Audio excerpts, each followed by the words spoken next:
Hey, it's Debbie Potts. I'm back to do a short video as I was just talking about this in our Facebook group page and wanted to go over what Dr. Dan Plews and his program on Endure IQ talks about how to train and how to match your fueling and training for races. So I am going to show you the slide presentation, how to improve fat loss, health, and performance, or hopefully you have main goal as improving the aging process, as you might be like me over 50, and I'm more concerned about how I'm going to age and my under eye thin skin that's driving me nuts. That's my main concern. So how can you get stronger and faster as you age? My goal, let's go over it. So if you are an endurance athlete training for triathlons, Dr. Dan Plews talks about 6 key training types. Basic endurance, we have strength endurance, Ironman specific training, 70.3 half Ironman specific, VO2 max development, and speed development. Now there's HIIT training that I go into a lot with my clients as I have launched my new business here in North San Diego doing Pinoe metabolic testing. And we measure your metabolism at rest and during exercise, treadmill or bike or both, and figure out your areas of opportunity, where you're great at, and then where you could improve on to really improve performance. You want to look at improving the areas you're not excellent at, right? So we want to be more balanced. HIIT training is one of those. A lot of us do so much long, slow distance and not enough quality high-end training properly, which means zone 5, zone 1, not zone 4, zone 5. So HIIT training is high heart rate, right? And so if you work out being fasted is what we've been talking about, fasted or not, if you need to improve performance and looking at what you should do fueling wise for HIIT training. If you are training in a low glycogen state, your performance might be a little draggy compared to a zone 2 workout that's more fat dependent fuel source. So lower glycogen increases in fat metabolism, and they see a superior adaptation to that type of training. So you want to look at low glycogen state in athletes that are fasted versus fully fed. And this is a whole episode in itself. I'm going to talk to Zach Bitter on an upcoming episode of should you do fasted training or fuel beforehand. It depends on the intensity, duration. But I know HIIT training, you don't want to have food in your belly. So you have to time, if you're working out in the morning, yeah, maybe a little fasted, maybe something in your coffee is enough. If you ate dinner the night before, if you're working out later in the day, you just stop eating 2 hours beforehand, and you might be good. So you're not going to revisit that food you just ate. So there's a whole lot of things. So HIIT training, how to feel for that is going to depend on you, the schedule you have, the time of day, the intensity, how hard you're going, what was your previous day fuel like. So we have training zones that we go into, and Endure IQ uses more of 6 zones. When I do Pinoe metabolic testing, I'm using 5 zones. Zone 1, recovery. Zone 2 is endurance. Zone 3, tempo. Zone 4, threshold. And then there's zone 5, VO2 max. And it's an Endure IQ you can see on the slides here if you're watching YouTube, where I will be putting almost all my videos now just on YouTube. Zone 6 is anaerobic. So we would call that more zone 5, like A and B. But carb timing, as intensity increases, carb usage increases. So one thing I'm also going to dive into more in the next couple months is carnivore. Is it appropriate for you? When is it good to do it as a gut repair protocol or inflammation in your body? But for an athlete, how strict do you need to be and not be scared of nature's carbs, and when to put those carbs in? If it's in season berries, if it's a sweet potato, if it's a russet potato, because I'm doing that a little bit more, maybe you're having it with your fat and protein. So carb timing depends on, again, as I just said, what time of day you exercise and what intensity that is. And I think it differs for everybody. So we got to look at that kind of ideal day and when you're working out and what you ate, how you slept, how's your stress, all that. So endurance training, they talk about on EndureIQ website, you can read all their blogs. Dan Plews puts out 80% of your training is probably the zone 2, where you're burning the most fat. And that's what we test on Pinoe metabolic testing is where is your peak fat usage and highest calories coming from fat? And where is your metabolic crossover point where the carb usage goes up and the fat comes down? So you're burning more carbs than fat. That is your zone 2. So we identify that through testing and not guessing to figure out your true zone 2, where you'll be doing as an endurance athlete. If you're training for an event or race that is long distance, you want to be here about 80% of the time. And then you are doing 20% of the time that zone 4, zone 5 speed work intervals, or some maybe tempo, zone 3 pieces that are more like a 10, 20-minute piece that you're in that race pace. So that's how we're going to write a program out based on someone's upcoming event, race, and be more specific. So ideally work with the range of training intensity distributions that span across the polarized 80-20 or the pyramid type of training 60-40 model. So it depends on what phase you're in the training cycle. The example they give is early season training may be more polarized, and then you're more pyramidal type as program as you get closer to training or your race. So you can look up enduriq.com, intensity, training intensity distribution, polarized to pyramidal. The principle is, blah, blah, blah. That's a long title, but go to enduriq.com blog. So polarized training, you're going to facilitate recovery and maximize training volume. The zone 1 training is below lactate threshold. That's physiologically stressful, less stressful than training in 2 and 3. Zone 1 requires less recovery after workout. So I might call that zone 1 that they're saying here is my zone 2 when we do Pinoe metabolic testing. The theory is to accumulate a larger overall training volume if we focus on zone 1 as 75 to 85%. So you're averaging 80% of the time in that zone 1, or what we call zone 2. So in small number of specific high intensity workout, zone 2 and 3, to stimulate high intensity adaptations is your 20%. So I've gone over in previous videos that when we test with Pinoe metabolic testing, we're identifying your 5 zones, but zone 4 will be your longer intervals, and the short high intensity intervals are zone 5, so 10 to 30 seconds. So then if you're doing, as I said, like a 5, 10, 20-minute piece, that will be more zone 3 tempo. So we identify that where you need to spend more time in when we do the where in your test, and identify where you need to do more interval time in. Okay, because a lot of people do too much zone 3. So it depends. Testing again and getting a personalized program ideally is a great plan. So S fuels, we always talk S fuels and EndureIQ work together. And then we're going to see that 80-20 rule, training adaptation as low carb athlete. So your adaptive fat oxidation response, you're going to burn more, free fatty acids. And I just lost my slide. So we're going to look at how to fuel. So where'd my slide go? Burn more fatty acids and or ketone bodies for fuel at higher and higher intensities. So the more you train, the larger volume, you're burning higher fat and higher heart rates. And then where you have that metabolic crossover point where your carb usage is higher than fat, that's where we can identify where your ideal training zones are. And again, as I just said, how to train that 20% of the time in speed work. So your fat oxidation while training is highly valuable to the endurance athlete, enabling you to spare the glycogen stores. So we can go longer with the proper fueling with S fuels and spare that glycogen in our muscles that we have that limited supply of. So when you need it, when you're doing more racing at the end of your workout or race.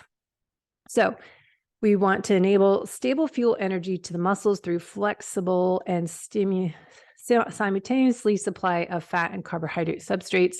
Athletes should spend the majority of their training in zone 2, 3, to optimize their aerobic metabolism while minimizing inflammatory load and triggers. High intensity interval training and fueling is critical to optimal performance. So the 80-20 rule is about 80%. Zone 2, 20% of the time you're doing high intensity interval training. Matching the fuel. So fueling, training, and performance tips. Here's S Fuels. Training. If you tried S Fuels, their Train is something you'd use for fuel in your water bottle for long distance, low intensity training. So this will help support your transition as a low carb athlete.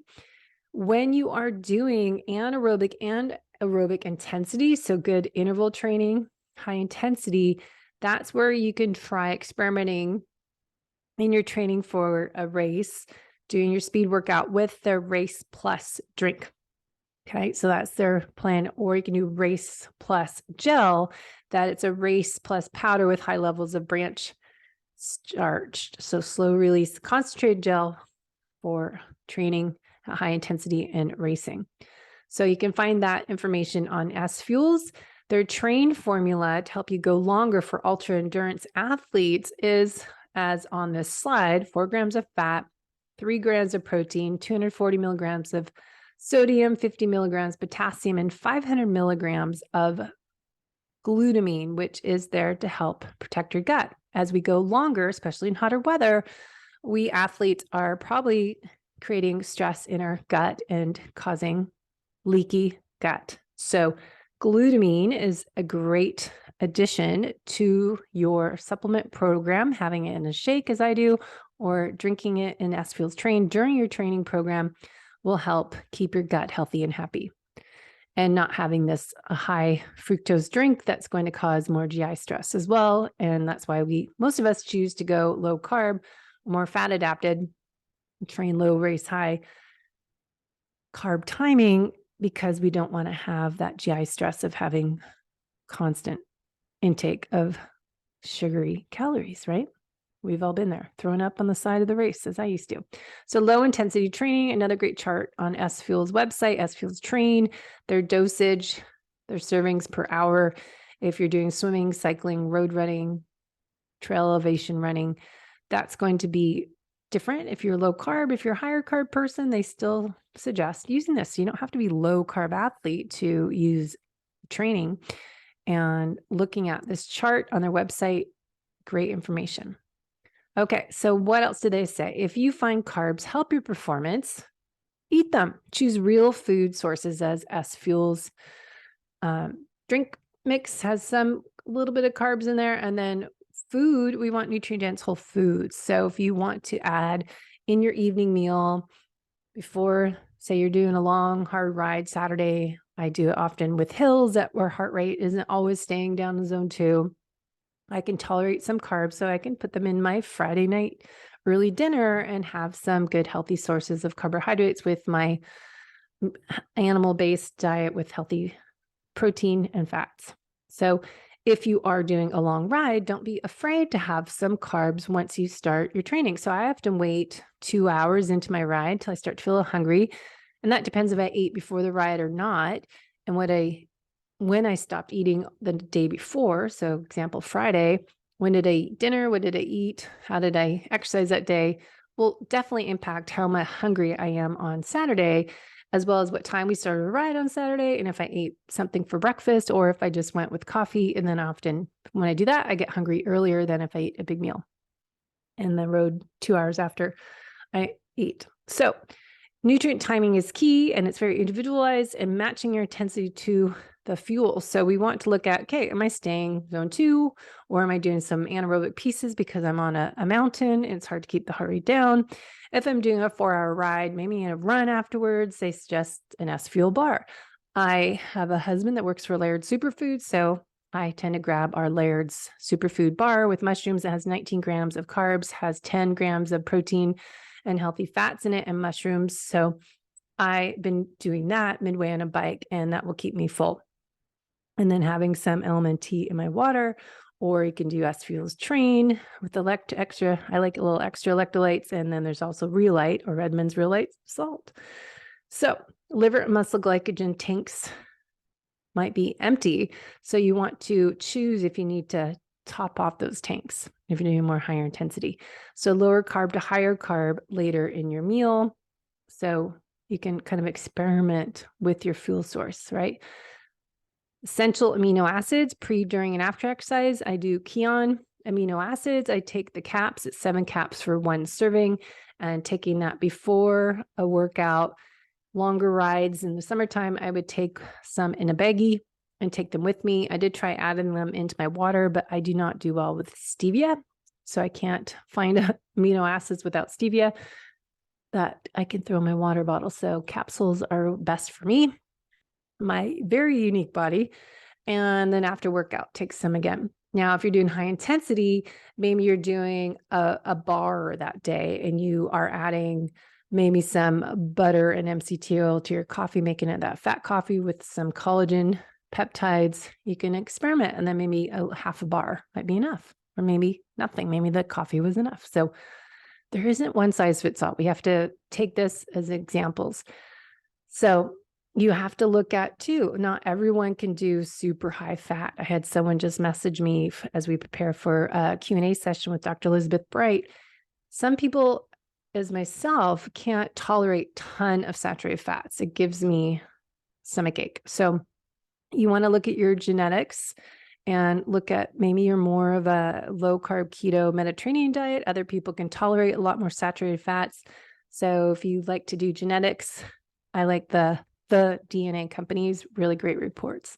So you want to check and see how you do. And then before you're doing a big event or race, adding in a little more potatoes or yams, or if you like white rice, safe starches, find it works for you and what you enjoy. I don't like rice. I think I overdosed on it in college and can't really enjoy it, but having sweet potatoes cut up with butter and cinnamon is really good, or cook them in some bacon fat, really good. And some smashed russet potatoes are really amazing in butter or bacon fat. So the muscles soak up the carbs and the performance improves, but it requires carb depletion phase beforehand. So how do we train low and race high? You want to be fat adapted first. So Dr. Dan Plews his own racing plan, and he just won, what was the race last weekend, Ironman top age grouper. So he practices what he preaches and individualizes it. So he talks about in the GIQ website, testing with your CGM. I like NutriSense.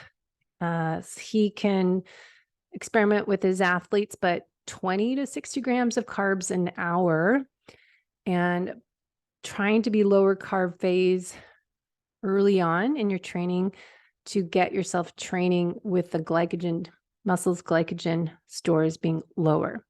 So for him doing a triathlon, it's 20 grams perhaps before the swim, and then bike, he would do every 20 minutes, 20 grams of carbs. So it'd be 50 to 60 grams of carbohydrates per hour. And then running, I know I listened to him in a recent podcast. He just had a gel in the run and then was just fluid. So you want to try this. Again, we want to always experiment and try to simulate race day, or doing another race. Maybe it's your B or C race, and just wait until your A race to really put this all together, but nothing new race day. So train low, race high. Top athletes took in some carbohydrates, fat adapted, training low, racing high approach. Everyone's unique. So test your fueling and performance plan. As I just said, lack of carb intake while racing can decrease your performance. So if you're doing low carb and not eating anything, doing too much fasting, you might want to experiment with, all right, my performance is crappy. Maybe I should just have something to eat. So real food is good, but experiment, see what works best. Test your fat oxidation values, as I'm doing with Pinoy Metabolic Testing, if you want to come to North San Diego. And then training the gut. Well, I listened to Dan Plews. He says this in a podcast, I think it was Zach Bitter's show, is GI stress from excessive carb intake due to low max fat oxidation rate exceeds sodium plus poor training. High stress levels impact stress and gut. So you can have some GI stress if you start to go low and then you add in all these carbs. What Dr. Dan Plews said on a recent podcast is that your training, don't necessarily train the gut by having a lot of sugary gels and stuff in your training plan. And so you're ready for race day. He rather improve your fat oxidation rate. So get faster and faster at these lower heart rates so you can go longer and not have to take as much fuel on board. So it's something I used to do in the past when I did metabolic testing on myself and get it, my program dialed in, is really work on, okay, how much fat can I burn and how fast can I go? So what is that fuel plan? So Endure IQ pre-training talks about the first meal pre-training, most important. What you eat influences your fat metabolism and how you adapt to that training as fuel that is not available. So you don't have those carbs available, your body will search out alternative fuel as fat. So fasted exercise means not eating before training or not eating foods with high macronutrient content as black coffee or tea. But looking at calories before training is not truly fasted. But if you have more of a fatty fuel source for a longer workout that's low heart rate, maybe that will help your performance. So prefer fat first when fasted. Fat adaptation is required so you know how to use that fuel for energy. Now, next slide. Hop over to this little button down here. Now, fasted workout, I'm not going to go into that because I've talked about that 10,000 times lately, but when you are doing a low heart rate workout, what you can do is often fasted if you are a fat adapted athlete. You're training to get the most out of each workout. So training low to get superior adaptations, but we also want to look at how's my workout performance. So knowing that often I'm finding we're not eating enough. It doesn't have to be carbs. It's just enough protein and fat to get enough calories in from nutrient dense foods, and knowing when it's okay to have some real food, starchy carbs. So meals before, you might want to check if I'm fasted or versus fed. How's my performance? Looking at Vespa, if it's having some Vespa before a fuel, Vespa as a fuel before a long workout or a higher intensity might be something to experiment, as with taking some HVMN ketone IQs before HIIT training and afterwards to help recovery. So tapering for race day, if fat adapted athlete, you can gradually increase the carbs pre-race taper. So that doesn't mean carb load. What's funny, you're going 3 days before, you just say you've been around that average of what Dan Plews has found is a sweet spot, 100 to 130 grams of carbs total a day. And then this is N equals 1. But if you are a higher fat protein person and you keep your carbs relatively around, say, plus or minus 100 grams total per day from whole food sources, not refined flour and sugars, not crap, but whole foods, then your 3 days before your race, you would add in, say your race is Saturday. I'm going to go from 100 grams on Tuesday. I'm going to add in 50 more grams of nature's carbs in my evening meal on Wednesday night. And I have to eat earlier than most people because I go to bed at 8 p.m. So that would be stop eating after 5 p.m. So then 2 days before the race, I'm up to 200 grams. And then a day before, do 200 grams of carbs again. So kind of experiment with that is a good template. Remember, not everyone's exactly the same. So this is a suggestion from the Endure IQ program. So tapering race day, you can look at a 50% reduction in training load with maximum of intensity. So your duration gets long or shorter and your intensity gets higher. You would increase the daily carb intake, as we just went over, 150 to 200 grams a couple days before the event. Race day morning, you want to avoid eating foods that spike up your glucose, causing insulin to raise, which will inhibit fat burning. So something as a super starch will help top off liver glycogen stores that will be depleted from overnight sleeping, but having a little bit of something slow release that won't cause that spike in insulin, because we don't want to stop that fat burning. So race with some carbs if competitive, and you're going over a longer race, you can add in some strategic carbs during that race if you're racing. So what they suggest on NGIQ is 50 to 60 grams of carbs if racing. So your heart rate's maybe zone 3 above your metabolic crossover point. Remember that zone 2 is the bottom of zone 2 is your peak fat burning heart rate numbers. And top of zone 2 is where the metabolic crossover point is. And then carb usage is higher than fat. So if you are not racing, you might not need many carbs. You might just need a little, like 20 grams an hour. After about 2 hours, I'll add in something as that Laird's bar or S Fuels bar, or there's Keon bar. Now, if you are going high heart rate, you're racing as these guys are, you might find your performance will drop if you're not adding in a little bit more fuel during the race. So race day prep, you want to look at fueling. So what do you eat before? So we deplete liver glycogen while we're sleeping. Muscle glycogen doesn't lower much while we're sleeping. So race morning is just having a little bit of healthy carbs to top off liver glycogen with the right fuel sources. So what we eat before our exercise, race, training event impacts our performance. So if we eat a normal glucose meal pre-race, we don't want to have this happen that we shut down fat metabolism by increasing glucose and thus insulin the first hour of exercise. So we want to be burning fat, not using up our muscle glycogen early in a race. So you want to choose your pre-race meal, say it's 2-3 hours before your race starts, low glycemic foods in your pre-race meal, not to increase insulin. Now, post-training fueling, you want to work on avoiding that muscle damage and connective tissue. So we're improving recovery and avoid the muscle breakdown damage. We want to avoid the oxidative stress, that damage to the body, systemic inflammation, oxidation. So we want to protect, recover, and we want to be consistent on helping manage our hormones, stress hormones, cortisol, and take care of our gut.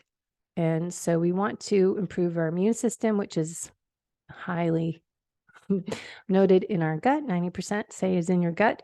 Thyroid and adrenals for recovery, because that chronic stress will impact your hormone balance. So check out EndureIQ. Great information on their program. So Dr. Dan Plews talks about whey protein isolate, polyphenols, add some psyllium husk, vitamin C, L-glutamine, collagen, and vitamin C, quality proteins as egg, whey, cold fish, grass-fed meat, vitamin C foods you can get from organ meat, papaya, strawberry, blueberry, broccoli, bell peppers, which make me burp, so I don't do bell peppers, but avoid high sugar and refined carbs is what everyone's saying, same thing. So let's stop here, but that's going to be the next conversation. We can go back and talk about what is the MAF method, where is it that your peak fat max is, and where is your metabolic crossover point where your training to burn fat changes, and we want to stop that. So let's chat soon. So subscribe to the YouTube channel to get alerts of these videos that I will be doing each week. Thanks, guys.